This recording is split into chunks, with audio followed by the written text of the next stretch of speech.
Welcome to City Week, ladies and gentlemen. I am your host, Alton West. Today I have guests on from West Georgia Health. Also, I have on guests that will talk about an upcoming community event. So you want to make sure that you stay tuned for those interviews in just a moment.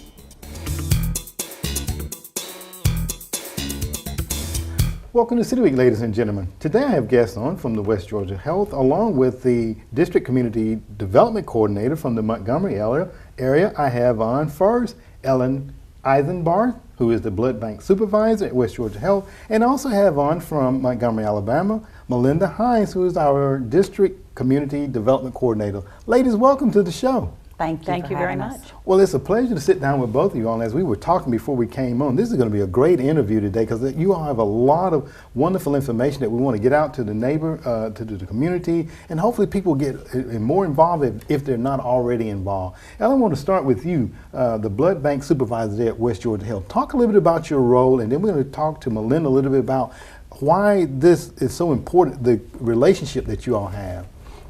Well, I've been in laboratory medicine since 1974, and I've seen an awful lot of changes. We decided to go with the Life South as our main blood provider here at West Georgia Medical Center for two very good reasons. And the first reason is that they are close to us.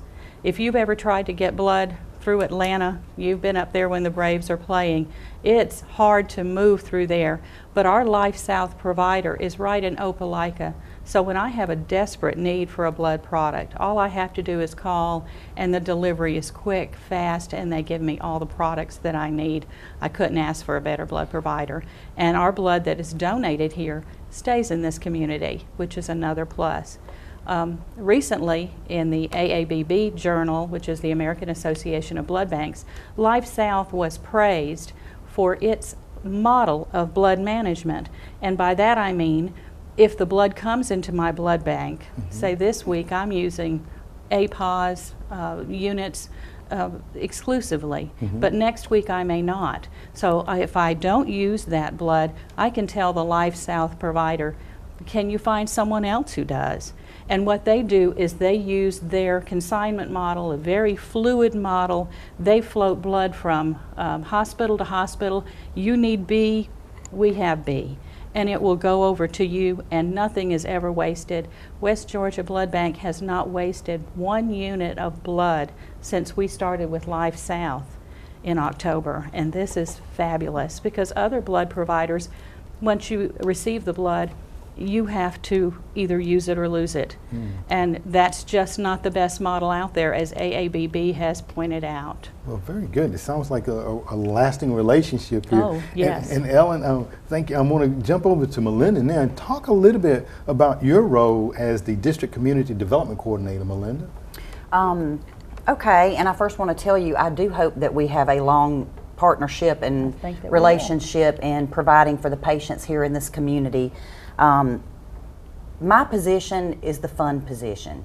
I enjoy it because I get to go out and tell people who we are, what we do, and how we do it, and encourage people to learn more about us so that they can become a partner with us and get involved in saving lives in the community. I do a lot of development within the community as far as businesses, churches, schools, encouraging them to please do their blood drives with us. If there's a business out there that would like to start doing blood drives, please make that blood drive, schedule it with Life South, because it will directly, benefit the hospital here. And like Ellen said, those collections do stay here local. So you're helping your family, your friends, you may even help yourself. Blood has a shelf life of 42 days, so you don't ever know that it's your own life that you may save. But I work with the media here and doing different community events. We like to get involved with other organizations. We are nonprofit, and I try to handle all of the press releases and talk about Life South as much as possible, whether it be for thank you for having us, and this is another example of that, just to educate people about a community blood center and what that means. And Life South has been doing this for 40 years. So it's not something new to us, and we think we do it pretty well. And what we try to do is provide the best service, the safest blood supply, and involve the community as much as possible to get them involved in the blood drives and helping our community. Well, very good. Now, you mentioned a number of things there, and Ellen alluded to this earlier about the reason why the West Georgia Health made the decision to go with LifeSouth. And you was talking about the fact that the blood that is drawn from the community stays here locally. Talk a little bit about the process when you have a drive, and both of you ladies can chime in on this. When you have a blood drive here in the community, when the blood is taken, what happens to it between the time it gets from the person to LifeSouth and so on? Well, we have several blood drives a year at the hospital, and we have good support from our staff and from the outside for those blood drives. And so you come in and you complete a questionnaire, and then your finger is stuck and your blood pressure is taken and your cholesterol is also checked, and then you go over and you sit at the chair and your arm is prepped and you give a unit of blood. That blood is all labeled and tracked as you go through the process, and once that blood is received by LifeSouth, it is tested for numerous viruses and hepatitis and AIDS and all of the things that FDA mandates that it be tested for. Usually then that blood unit is spun down. So when you give a unit of blood, you actually help 3 people, because the plasma comes off, that's the fluid part of your blood, and that comes off and is frozen and is used for people who have clotting disorders, who may have surgeries and they need to maybe get over some kind of a medication that they've taken, and that will correct that. They also take the platelets out, which are the actual sticky substances in your blood that will make your blood clot. And people who have long-term chemotherapy, sometimes their platelets will fall, and this helps them not spontaneously bleed to have that product available. The last product that's made from that unit of blood is cells.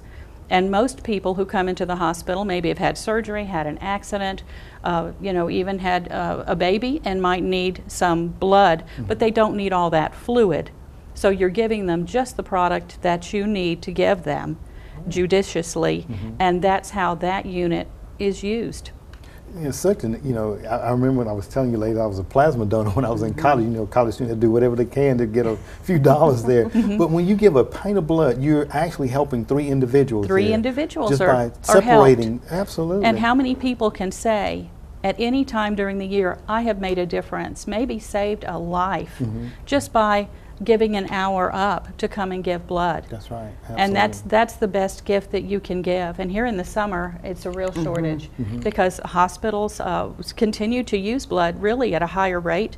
We have the lake and we have accidents that happen and people out and about, but the people that give them a lot are the colleges, and Auburn University and a lot of the colleges are frequent blood donors, but you don't have that source as much during the summer. So there is a critical need for all blood types during the summer. Oh, great. And I think you all had a blood drive back on the 26th yes, a we week did. ago, and I know that you all have some planned for the upcoming months. Talk a little bit about that and how people can get involved with the blood drive that you all hold.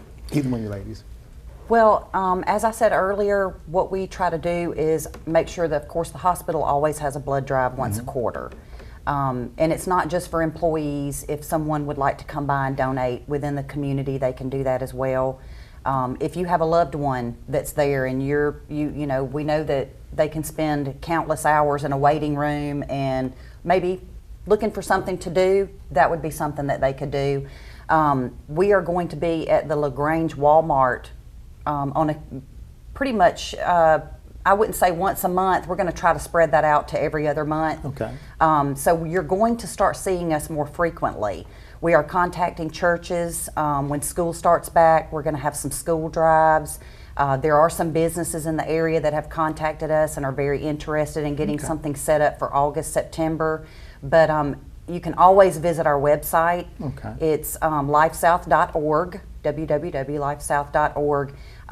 Or they can, call us directly. Something else that Ellen and I were talking about earlier is to remind people not to self-defer, meaning, hey, I tried to donate blood 2 or 3 years ago. I was told I couldn't. Things change on a daily basis. So if you are you know, just wanting to see if maybe something's changed with the medication that you're taking or someplace that you had traveled and you want to see if that has been lifted and you are now able to donate, we would be more than glad to help you with that. Okay, well, very good. Let me ask you, Ellen, we're talking about the summer coming on and the need to continue to have blood supply in great demand. What is the most common, and I kind of already know the answer, but what is the most frequent needed blood, you would think? Well, O positive is the most common blood type, but O negative is always really needed. The hospital needs that and has to have it on hand for those people who present at the emergency room with some kind of a catastrophic event. Maybe there's been a big accident. Maybe you're not verbal at that time and you come in. We don't know what your blood type is until we draw your blood and test it. So if you have a need before we can get that testing done, you're going to get something that we know is compatible to everyone, and that type is O negative. So before that testing is done and we find out that you're B positive, you're going to get us a couple of units of O negative to get you stabilized. So all types are critically needed during the summer, but those are the two ones that we play with the most. Okay. And we tell lots of people who come up and say, I've got somebody up on the floor and they're terribly sick, or I've got someone who's coming for chemotherapy on a regular basis and I just don't know what to do to help that family. What can I do? And I tell them, you can give blood. If you've given all the fried chicken and all the chocolate cake that family can use, go to your church and say, I would like to host a blood drive in honor of someone or in memory of someone. And Life South, I can tell you, they come, and when they do the blood drives at West Georgia, they come with a beautiful attitude, a helpful demeanor. They come and they bring all of the snacks and drinks that you need. Okay.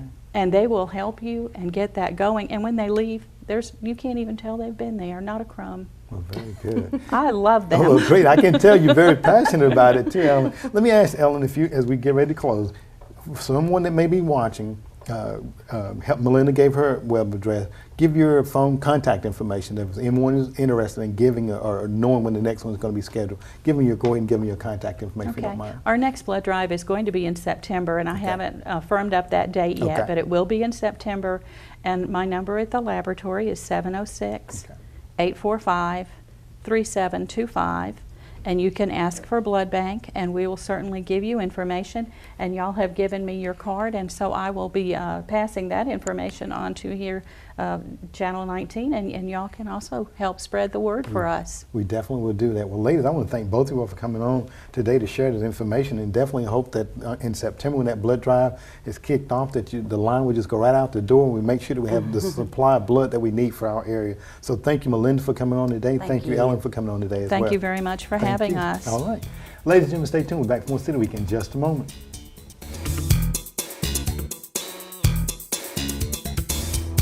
Welcome back, City Week, ladies and gentlemen. Now I have on Pete Thrillkill along with Sam Stewart to talk about the Raised Run that will be coming up later this month.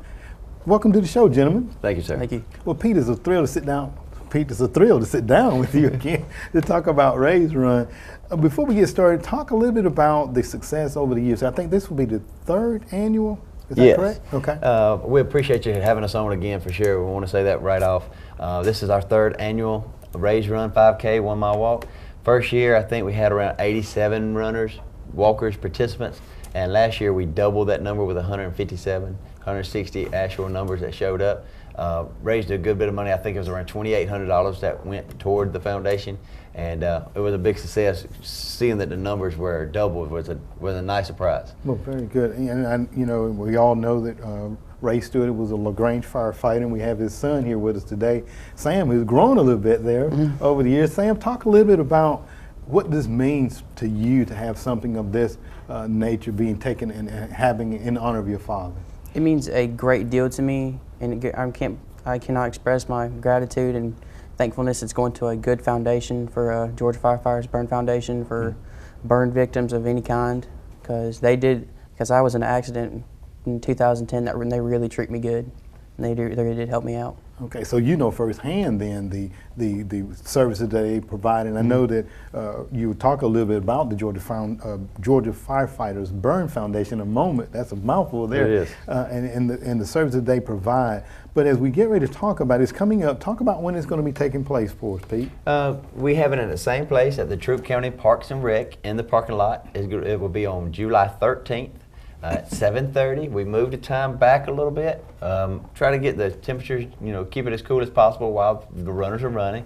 The heat can be awful in July, as we all know. That's right. And then we have a 1 mile walk. That will be, I do believe we put it at 8:15.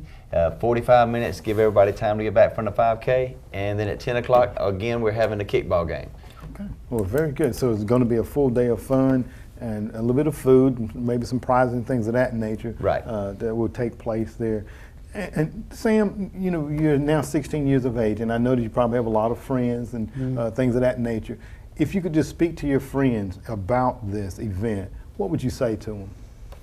Just support. I mean, you don't have to run or walk. It's just support for a great foundation, great cause, a lot of fun, and just have a really good time. That's enough there to have a good time, because I know last year, like you say, you started the kickball. I think it was last year that it started, right? Right. We incorporated the kickball game to have Sam, get him involved. We have his team, any team he wants to create against the firefighters, and they've been very gracious enough to create a team to play against Sam. And kickball keeps it on an even level playing field. It's not about muscle or power. It's about agility and just sportsmanship and having a good time. And they come out and they support and do a great job to making it a good time. To incorporate Sam into it. And he's getting older to where he can run it now. And this year, I'm gonna let him tell, but he tried it and did it last year, but he's also gonna do it this year. I think the 1 mile walk. What are you going to do? Wear it in full firefighter bunker gear. Oh man, talk about that for us then, Sam. In all, a firefighter bunker gear is basically the protective suit they wear when they go rescue people. It weighs 80 plus pounds in full gear, and it is very hot, but it's not that bad for a 1 mile walk. Okay, all right. If I may, we have it is a hard 1 mile. You can run it or walk it, and we have several firefighters that do it.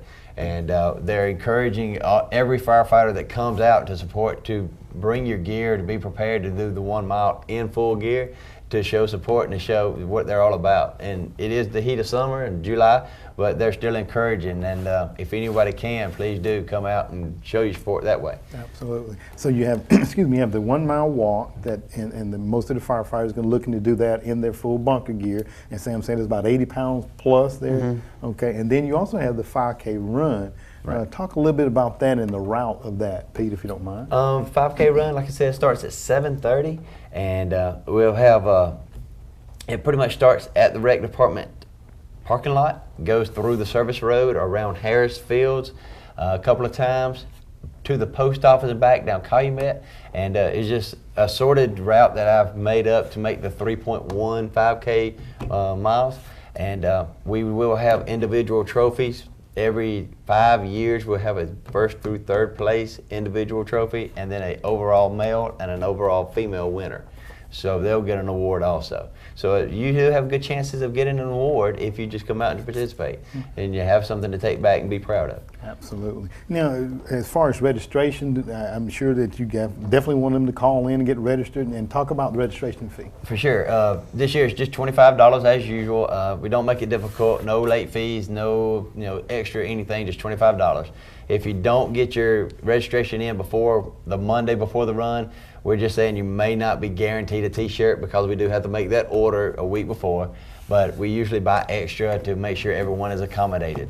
We will have extra t-shirts to sell. If anybody just wants an extra t-shirt but don't necessarily, didn't come to run or walk, they can still come to participate and help out by buying a t-shirt. Registration, we have it on Facebook, Raise Run. You can go in and like that page, or you can go to active.com, and that way you can pay with a credit card, debit card, or every which way, and that'll get you taken care of there too. We need people to, start registering to get it, get our numbers up and see where we're going to be ordering t-shirts and the things of the sort, and get prepared better on our end. Okay, well, very good. Sam, I want to ask about last year's kickball game. Who won?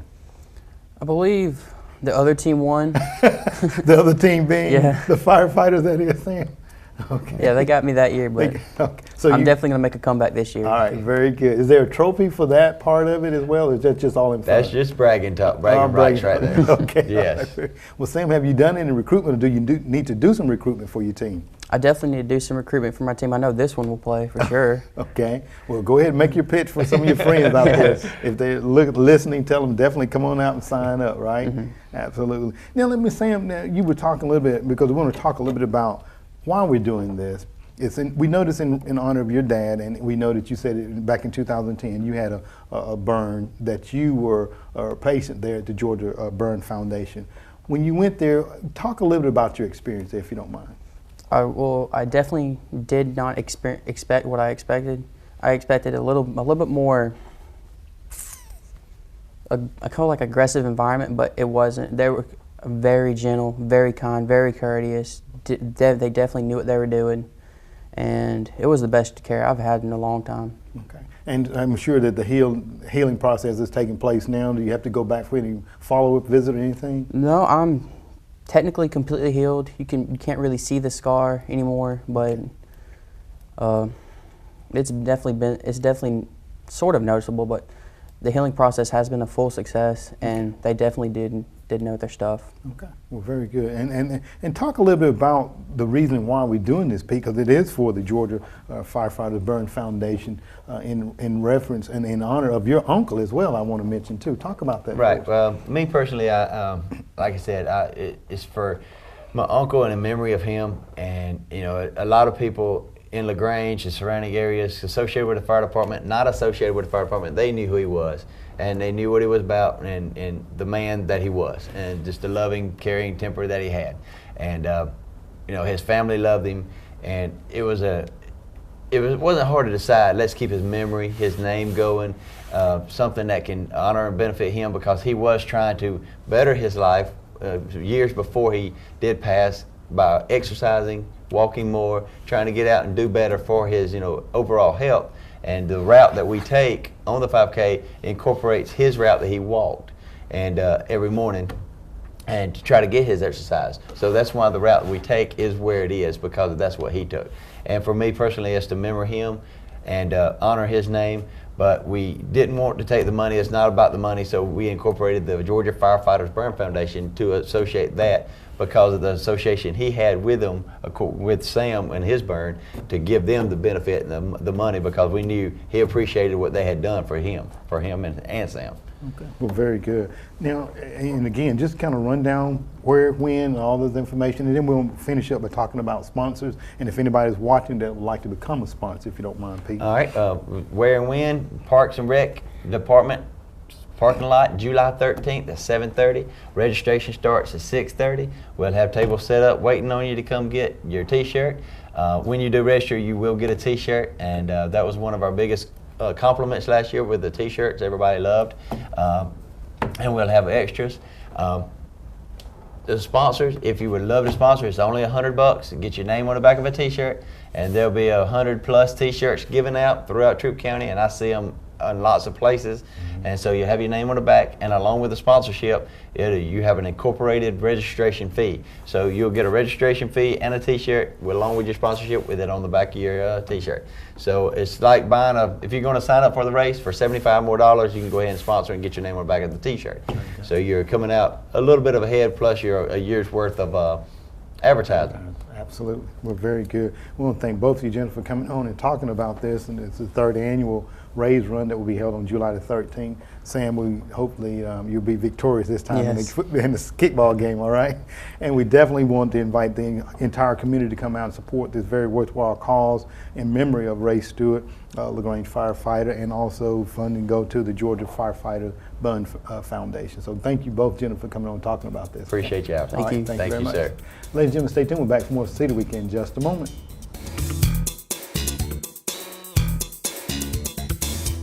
Ladies and gentlemen, I want to thank you for joining for City Week this week. My guests have been from the West Georgia Health, the Blood Bank Supervisor, Ellen Eisenbarth, along with the Community Development Coordinator from the Montgomery area, Melinda Hines, as they talked about upcoming blood drives that they will be sponsoring through Life South. So make sure that you come out and give blood, because you just might save a life. Also I had on Pete Thrillkill along with Sam Stewart, who talked about the race run that will be taking place on July the 18th out at the Troup County Parks and Recreation. So come out and support this very worthwhile cause. And ladies and gentlemen, as always, I want to invite you back for more of City Week.